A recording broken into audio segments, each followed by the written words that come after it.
Hi, you may be asking yourself, now Charlie, how is punk related to Persepolis at all? I mean, we see Marjan interacting with what? One punk kid for 8 pages out of a 339-page graphic novel? I mean, if we want to get specific about it, you can look at pages 166, 167, 168, 173, 190, 191, 192, and 195 as the limited number of pages that Momo appears in. And to answer that question, I say, with an intro out of the way, let's dive right on in.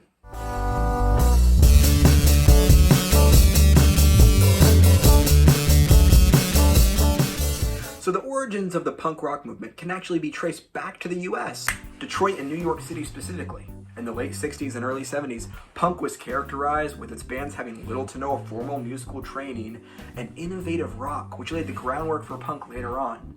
It really blew up in the late 70s, especially with the help of a club called the CBGB, a place where many punk bands either got their start or were well known for playing at. Groups such as the Patti Smith Group, Velvet Underground, or the Ramones. But the US is really just where punk started. It really blew up across the pond in Britain. Over there, a booming punk scene had formed, and by 1975, the Sex Pistols made their first live appearance. Punk culture, music, and clothing had taken the scene by storm, and by the end of the year, many other famous punk bands such as The Clash had formed. But really, why did punk become so popular in Britain, and what's it about?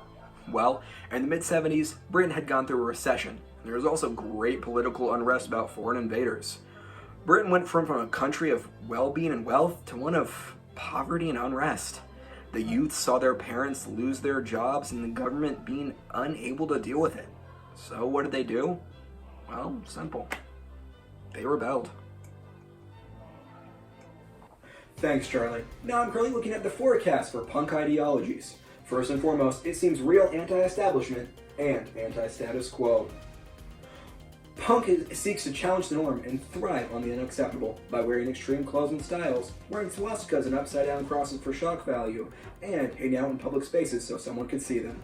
Now, if we look over here, we see a high of anti-authoritism, direct action, and a strong do-it-yourself ethic. Punk wants to take down the government and make themselves known, to make a statement. If you want to take a look over at British punk, we see their strong views of nihilism and anarchy, represented by a slogan from the previously mentioned Sex Pistols, which was, "No future."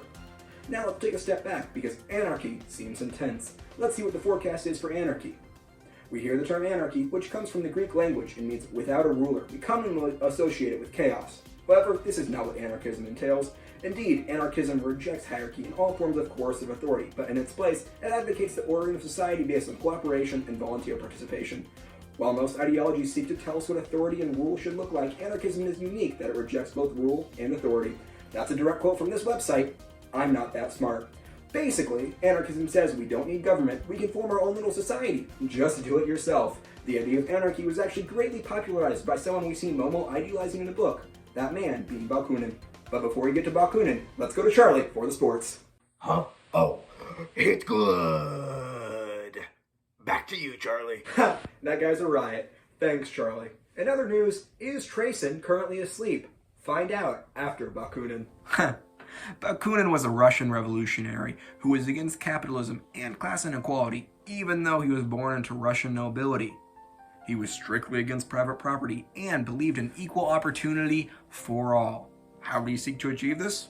Through revolution, of course. Revolution through direct action, such as riots. He was known for attending dozens of riots throughout his life and was even quoted as saying, "The passion for destruction is creative passion." How punk of you, Bakunin. But he did this to achieve his goal. The idea of a stateless society where the working class had collective ownership over the means of production. Basically, he wanted to throw the government out, and if you worked at a factory, you owned a portion of that factory and didn't have a big CEO to take after. Now, let's compare Bakunin to one of his rivals, someone I'm sure you know and someone who's important in Persepolis. Marx. Now, Marx co-wrote a nifty little book called The Communist Manifesto. Sure you heard of it. That outlined a form of communism called Marxism that has become widely popular. One of Marx's core beliefs is that the struggle between the proletariat, or the working class, and the bourgeoisie, or the wealthy, is the driving force in history. Period. And as such, the guy hated capitalism. You don't understand. This guy despised capitalism. Okay? So, he kind of wanted the proletariat or the working class to rule. He wanted them to be in charge and control the means of production. Kind of like how I described with Bakunin, but, there's a few key differences that I'll get into. He also believed that philosophy was kind of dumb, and if you believed in something that much, you should take action to transform the world around you, shape the world into what you believe. And as such, he joined a workers' union called First International to spread his beliefs. But you'll never guess who else joined First International. That's right, Bakunin.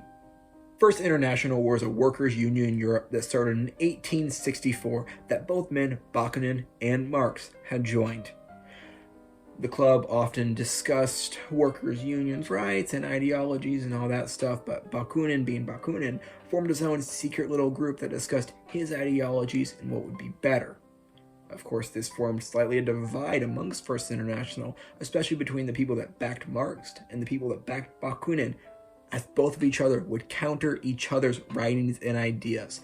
That's right, we had a little bit of a fight going on, as each other would try and disprove the other's writings and even diss them. Let me make sure I get this right, but Bakunin said that quote about Marx: "The instinct of liberty is lacking in him. He's from head to toe an authoritarian."